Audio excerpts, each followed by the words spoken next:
The 6'2" bride stepped off. Tiny Cowboy looked up and smiled. I have told this story maybe 3 times in my life. Once to my brother Dolph, who laughed until he cried. Once to a preacher out of Amarillo who asked me how I came to have such faith in Providence. And once to my youngest son, the night before his wedding, because he was scared and I wanted him to know that a man doesn't have to be what the world decides he is. The rest of the time I just lived it. That seemed like enough. My name is Calvin Purdy. I am 5 feet and 3½ inches tall. I will fight any man who drops the ½ inch. And I have been that height since I was 16 years old, which is when I understood I was done growing and the world was not going to adjust itself on my account. I weighed 138 pounds the morning she arrived. I know because I had gotten on the feed scale at Darnell's barn the week before, mostly out of nerves, wondering if I looked like a man worth marrying. The scale said 138. I stepped off and did not feel any better about it. That was the spring of 1887, out on the high plains of the Texas Panhandle, a piece of country so flat and wide you could watch your dog run away for 3 days. I had 400 acres, a wood frame house I had built myself over 2 winters, not grand but square and tight, with good windows facing south, 300 head of mixed cattle, 2 horses I trusted and 1 I didn't, and a reputation in Hale County as a man who paid what he owed and kept to himself. That last part wasn't entirely by choice. Keeping to yourself is partly philosophy and partly arithmetic. When you're my size, you learn early that rooms full of people are not reliably rooms where you are welcome, so you stop filling them. I had been alone 7 years since my first wife, Clara, died of a fever in the second winter we were out there. We never had children. I had not planned to marry again. It was my neighbor Harlan Oakes, a big loud man with 2 wives worth of opinions on everything, who put the idea in my head and then kept it there with a kind of stubborn persistence that I eventually mistook for wisdom. Harlan had read about a service out of St. Louis in a farming circular he received, because Harlan received every circular printed west of the Mississippi and read them all on his porch. He folded the page and brought it over one Sunday and set it on my kitchen table and said, "Cal, you're going to die alone and leave your cows to your cousin Elmo, and Elmo will ruin them inside a year. Write the letter." I wrote the letter. I wrote it carefully, which for me meant being honest in a way that most men in my position would not have been. I said I was a small man. I put down my height and my approximate weight and said I was not getting any bigger. I said I had good land and a sound house and no debt. I said I was quiet by nature but not unfriendly. I said I had been married before and knew how to be a husband, not a perfect one, but a present one. I said I was looking for a woman who wanted a real life more than a particular picture of one. I sent the letter and more or less forgot about it, the way you toss a line in a creek that you're not sure has any fish. 6 weeks later, I received a reply. Her name was Margaret Halst. She was from Kenosha, Wisconsin, the daughter of a Norwegian boat builder who had come over in 1859 and made himself a decent life on the lake. She wrote a clean, careful letter in a hand that slanted slightly to the left. She said she was 31 years old. She said she was tall. She did not say how tall, just tall, and that she had been told this was a difficulty, but had not found it to be one in any way that mattered to her. She said she had kept her father's books and managed his household since she was 17, when her mother passed, and she was competent in most things that a frontier life would require, she thought, though she had never tried. She said she had read my letter more than once and liked the man it described. We wrote back and forth for 2 months. 8 letters from her, 8 from me.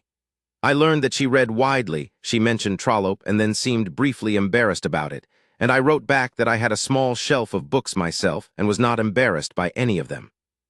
I learned that she was direct without being hard. I learned that she thought carefully before she wrote anything, because her letters always felt settled and considered, not impulsive. And somewhere in the middle of that correspondence, I understood that I was not writing to fill time. I was writing because I wanted to. I proposed in the 7th letter. She accepted in the 8th. I did not tell anyone in town except Harlan, who shook my hand so hard he nearly knocked me down, which was not difficult. The reason I kept quiet was the same reason I had been honest in my first letter. I did not want a gallery of opinions before she arrived. The town of Granger, Texas, had approximately 300 people in it and exactly 300 opinions about what Calvin Purdy ought to want from life, and most of them reduced to the idea that a small, quiet widower on a moderate spread should set his expectations accordingly. I had heard some version of that my whole life. I was 42 years old and I was tired of it. I was going to meet my bride at the depot and bring her home, and whatever happened after that was between her and me. She arrived on a Tuesday in April. I had the wagon clean, the horses brushed, my best shirt on, my hat blocked the night before. I got to the depot an hour early and stood on the platform in the thin spring sun and watched the horizon for the smoke. A few other people were waiting, Bill Deering picking up freight, a woman I didn't know meeting her sister. They glanced at me the way people did. I was used to glances. I looked at the tracks. The train came in at 2 in the afternoon, 20 minutes late, with a sound like the whole world shifting sideways. Steam and noise and the smell of coal smoke, and then the cars settling, and the conductor stepping down, and people beginning to appear on the platform. I saw her before she saw me. She came down the steps of the second car, and she was, I don't have a better word than considerable. Not just tall, though she was that. She was maybe 6 inches taller than me in flat shoes, and she was wearing low-heeled traveling boots, so closer to 6.5 or 7. But considerable in the larger sense. She was a big-framed, straight-backed woman with light hair pinned up under a dark hat, and she moved carefully on the depot steps, holding the rail, looking out at the platform with calm gray eyes that were already sorting the scene, already working through it methodically, the way a sensible person surveys an unfamiliar place. She had a leather bag in one hand and a small wrapped parcel in the other. She was wearing a dark blue traveling coat that fit her correctly, which I noticed because most women of her height, I would come to learn, had trouble getting clothes that fit correctly. She found me in about 3 seconds. I don't know what she expected, I know what I had written. But there is a difference between a letter and a platform, and I watched her read that difference across 40 feet of dusty boards. I watched her take me in, the height, the frame, the hat that was maybe not as far up in the air as a different man's hat would have been, and I held still and let her read it and did not look away. And then she walked toward me, and when she got close enough, I tilted my head back a little and looked up at her, and I smiled. Not a performed smile, just the one I had. It was the smile of a man who knew exactly what he was and had already decided it was all right. She looked at me for a long moment. Then she said, "You have a kind face." That was the first thing Margaret Hulst said to me. Not hello, not I'm Margaret, not a comment on the weather or the journey. You have a kind face. She said it quietly, almost to herself, like something she was noting down. I said, "You have a long way to go to find a taller man, and I don't recommend the effort." She looked at me another second, and then she laughed, a real laugh, not a polite one, short and sudden, and she put her hand over her mouth briefly the way people do when a laugh gets out before they meant to let it, and that was the moment, if I had to name one, that I knew. I took her bag, she let me, we walked to the wagon. Bill Deering stared. I didn't acknowledge Bill Deering. I helped her up onto the wagon seat, which required her to put her hand on my shoulder for balance, which she did without any ceremony, and I climbed up on my side, and we started out of town. For the first mile or so, neither of us said much. The plains opened up ahead of us, the sky doing what that sky does, going on forever in every direction, and I let her look at it. A lot of people from back east saw that country for the first time and got quiet in a way that could be awe or could be dread, and I had learned it was best not to push until you knew which it was. Finally, she said, "It's very large." "It is," I said. "I expected it to feel pressing, like it would press on you, but it doesn't feel that way." "No," I said, "it breathes the other direction. Outward." She thought about that. "Yes," she said, "that's exactly it." Drove. After a while, she told me about the journey, 2 days by rail from Kenosha to St. Louis, then the long haul south and west, the dust that came in around the windows after Kansas City, the men in the smoking car who had argued loudly about land prices until she was ready to move to a different car. She told it the way she wrote her letters, direct and dry, and with an occasional observation tucked in that made you see the scene clearly, the kind of detail that isn't decorating, just true. I liked listening to her. She had a low voice for a woman, unhurried. It fit the country. My spread was 11 miles from town. By the time we turned down the lane toward the house, the sun was getting low, and the light had gone that particular hammered gold color it gets out there in April, flat and even, making everything look more permanent than it is. The house sat square against a rise, the new green coming in on the hillside behind it. I had planted elms along the south fence 5 years back, and they were finally high enough to count for something. She looked at the house for a while as we came down the lane. You said you built it yourself, she said. My brother helped with the framing, rest was me. It's straight, she said. Some of the houses I saw coming through, they weren't straight. I don't build things crooked, I said. I don't see the point of it. She nodded, still looking at the house. I watched her face. She was seeing something in it or deciding something, and I didn't interrupt that. We pulled up to the yard and I helped her down and showed her inside. The house was clean. I had cleaned it twice, which I would not ordinarily admit to, and I had put fresh oil in the lamps, and there were curtains on the kitchen windows that I had bought from the dry goods on account of the windows looking too bare, which they had always looked bare before, but it hadn't bothered me. She walked through the rooms quietly, touching the window frame in the front room, testing the pump handle in the kitchen, looking at the shelf of books without comment. In the back bedroom, she stood at the window for a long moment, looking out at the darkening plain. I stood in the doorway because it was her room to look at. This is mine, she said. For now, I said, meaning until we had decided things properly. She nodded, she understood. We married 3 weeks later. Justice of the Peace in Granger, Harlan Oakes and his wife as witnesses, a short, plain ceremony that suited both of us. Margaret had no interest in ceremony for its own sake. Neither did I afterward. Harlan's wife, Edna, made a dinner that was more food than I had eaten under one roof in years.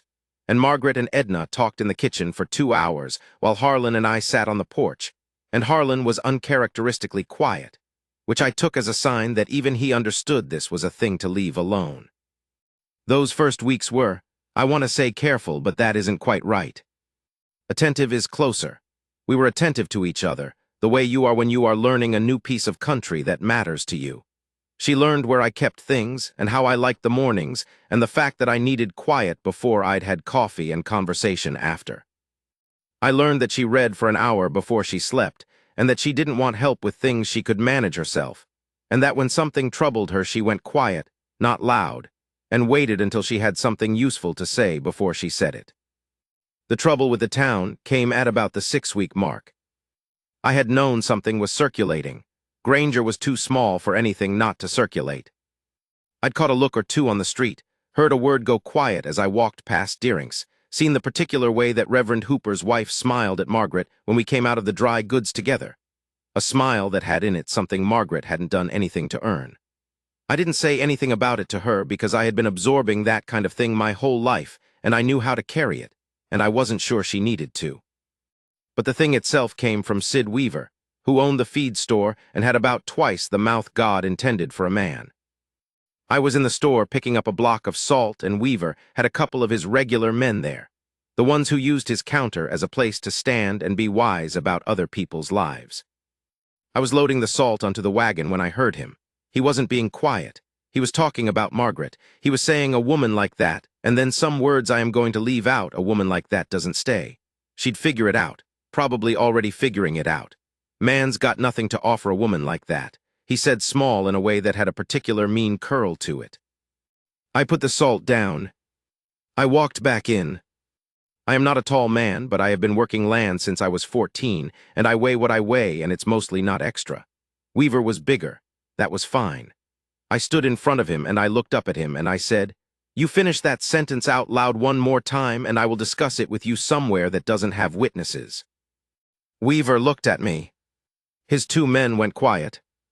I said, "That's my wife you're talking about.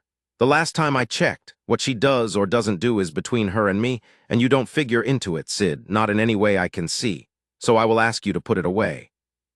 Weaver put it away. He didn't apologize, but he put it away, which was what I wanted. I went back out, put the salt in the wagon, and drove home. I didn't tell Margaret about it. I thought I had managed it, and that was enough. But she was standing at the kitchen window when I came in, and she turned around and she said, "Harlan's wife came by." Edna, of course. I took my hat off and set it on the hook and said, "It's nothing." Margaret looked at me. "You went back in the store." I said what needed saying.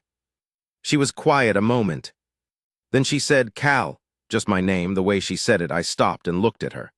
I know what people say. I knew what they would say when I came here. I'm not delicate about it. I said, "I know you're not." She said, "Then don't carry it alone." That was all she said.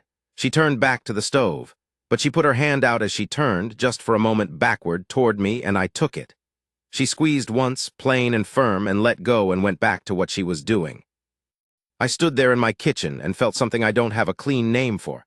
Steadier, maybe. Like a post that had been sunk in loose ground and someone had finally tamped the dirt down around it right. The town settled down by summer.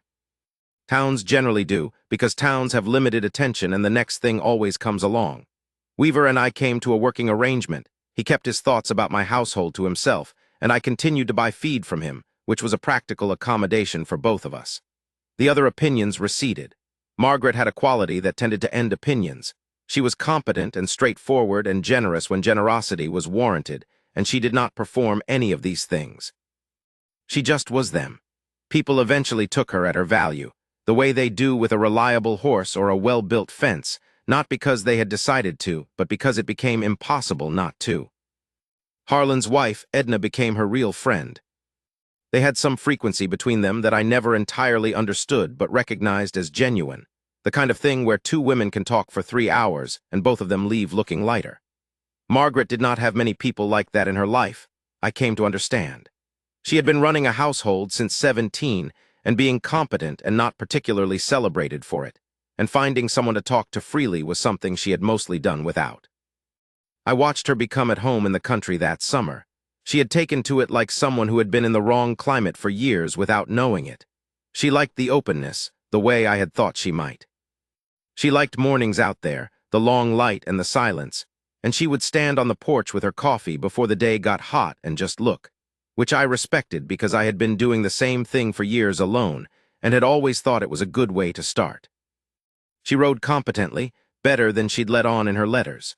She took to the work alongside me without complaint and without fuss, the way someone takes to work they've decided to take seriously. She kept the books better than I had been keeping them, which was not a blow to my pride because I had always known the books were not my strongest point and had been improvising in a way that was eventually going to become a problem. She reorganized them in a week and showed me what she'd done and explained it simply and did not make me feel like a man who had been doing it wrong. She just said, "This way is cleaner," and it was. The year turned, we put up hay, we worked the cattle through the heat. We had a dinner at the Ocasees in October that went long and easy, and driving home in the cold with the stars cracking the sky.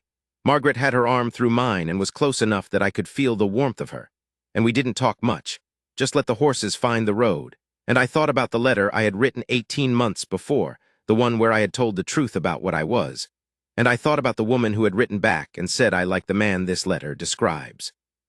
There is a thing I want to say about that, about being a small man who was not looked at much. I do not say this for sympathy, which I am not looking for and would not know what to do with anyway.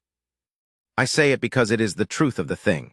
When you have been categorized your whole life by people who looked at you for 3 seconds and decided what you amounted to, and when a person comes along who looks longer, who sits across from your letters for 2 months and looks and then arrives and looks again, and likes what she sees, it does something to you. It does not make you somebody different. It makes you feel like what you always were was real. That the thing you knew was in you was not just something you told yourself in the dark. That somebody else could see it too. Margaret saw it. She never made a speech about it, which was not her nature. She just acted from it day after day. When she asked my opinion, she took my answer seriously. When I did a piece of work, she noticed how it was done. When men in town talked over my head, which happened less after the business with Weaver, but still happened, because habits of mind die slow, she did not pretend it wasn't happening. She just redirected the conversation to me, matter-of-factly, without making a scene of it. She was a woman who thought a man who had built something real out of raw ground deserved to be addressed like one. That was her plain opinion, and she lived it without fanfare. The second winter was harder than the first. We lost 40 head in a blizzard that came down in February without enough warning. 3 days of hard north wind, and then a cold that got into everything, even the thick walls of the house. I sat at the kitchen table the night after we found the last of them, and I won't pretty it up, I was low. Not broken, but low. 40 head was money I didn't have to lose, and there was a note coming due on the East Quarter, and I had the arithmetic of the thing running through my head, and it was not adding up well. Margaret sat across from me. She had been out there with me pulling animals out of drifts for 2 days, and she was tired and cold, and she sat with her hands around a coffee cup and she looked at me. She said, "Tell me the number." I told her the number, the real one, the note and the shortfall, and what I thought we could recover by fall if things went right. She sat with it, then she said, "I have what I brought from Kenosha, my father's savings, what he left me. I have not put it in because you didn't need it and I thought you might not want it. But if it helps us through the note, I want to put it in." I said, "It's your money, Maggie, your father's money." She said, "I know whose money it is. I'm telling you what I want to do with it." I sat with that a minute. She said, "Cal, this is the same ground. It was yours going in and it's ours now, and a hard winter doesn't change that. We're not starting over. We're just covering a note." I looked at her across the table. Lamplight on her face, the wind outside still doing what it had been doing for 3 days. I said, "All right." She reached across and put her hand flat on the back of mine, not a squeeze, not a hold, just her hand on mine, solid and present, and she said, "Good. Now go to sleep. We'll sort the rest in the morning." I went asleep. In the morning, we sorted the rest. We came out of it. By August, we were back to where we had been going into winter, roughly, and by the following spring, we were ahead of it. The East Quarter got improved that year with new fencing, and the following year I put in a small orchard on the south face of the rise, and the trees took well. We eventually ran 600 head. I hired a hand, then 2. The house got a new room off the back when our son Edward was born in the 3rd year, and a second room 3 years after that when our daughter Ruth arrived. The story does not have a dramatic end. I want to be honest about that. There was no final moment when the town stood up and said Calvin Purdy was a man of substance, though I believe by the time our children were grown, most people in Hale County knew what we were and valued it accordingly. There was no great reckoning where every man who had looked past me got his comeuppance in a neat and satisfying way. Life doesn't run that clean. Weaver ran his feed store until he retired and his son took it over, and his son was a better man, and I bought feed from him without complication. The Okesees are buried now on a hill outside of town, both of them, and I still miss Harlan's loud opinions more than I would have thought possible when I was tolerating them in life. What I have is this. I have a photograph taken in 1893 by a man who came through with a camera and set up in the hotel and charged $2 a sitting. Margaret and I sat for it. In the photograph, we are standing in front of the house, my house, her house, our house, and she has her hand on my shoulder and she is looking at the camera and she is nearly a head taller than I am, maybe more. I am looking at the camera too. We are both straight. I have looked at that photograph 100 times over the years, and the thing I always see is not the height, though the height is there. The thing I see is the way she has her hand on my shoulder. It is not a ceremonial hand, not a posed hand, not a hand that is reaching down because it needs to accommodate a difference. It is the hand of a woman who is standing next to the man she has chosen, and is not thinking about much except that they are having a photograph taken, and it is a Tuesday afternoon in 1893, and there are things to get done before supper. That is worth something. I will tell you plainly, it is worth something that doesn't have a price on it. I wrote a letter once to tell the truth about what I was. A small man with good land and a sound house, quiet but not unfriendly, looking for a woman who wanted a real life more than a picture of one. She wrote back that she liked the man that letter described. I have spent 40 years trying to be that man, and I think I have mostly managed it, and she has been beside me the whole way. That is the story. That is all of it. I don't know what else a man could ask for, and I have decided not to ask.